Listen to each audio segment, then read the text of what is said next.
Mga kapuso, Pride Month ngayon. Kaya magbigay tayo ng konting saya sa mga taong bumubuo ng Kamao. At yun yung mga beshi natin, mga makeup artists, sa mga prod production, at syempre, mamaya sekreto kung sino bibigyan natin. Kaya tara, samahan niyo ako. Pasok po!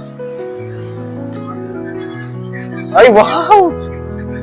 Happy Pride Month! Ay, Yun! so much! Happy Pride Month! Oh my God! Ayun! Ano ba ako? Oh, happy Pride Month sa inyo.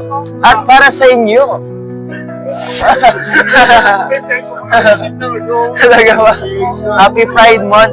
Talagang totally thank you sa effort nyo na mga ginawa nyo para bumuo ng Kamao. At sana makahanap kayong gawan. Ay! Ay, pasok ka lang. Hello? Happy Pride Month. Mga kapuso, Happy Pride Month. Hello. Ay, Happy Pride Month. Salamat, salamat.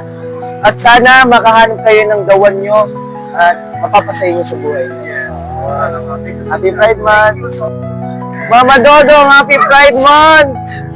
Sweet naman ang anak ko. Happy Pride Thank Month. you so much, Anto. Hello.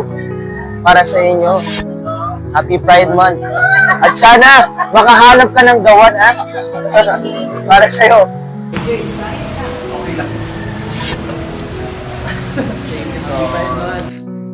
Happy Pride Month. Thank you na.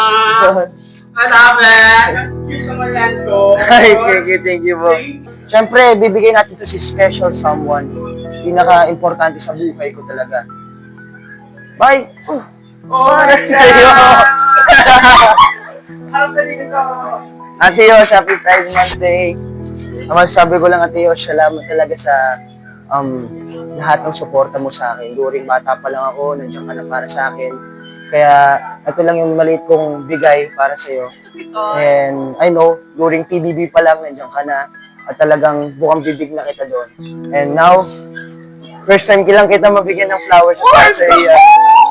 Happy Pride Month Day. Ano masabi mo sa akin? Ano masasabi ko? I'm so proud of you. Lahat ng mga natin sa buhay, proud ako sa'yo. Lagi mong isipin yan na si Ate Yosh always nandito para sa'yo. Thank you. Ito.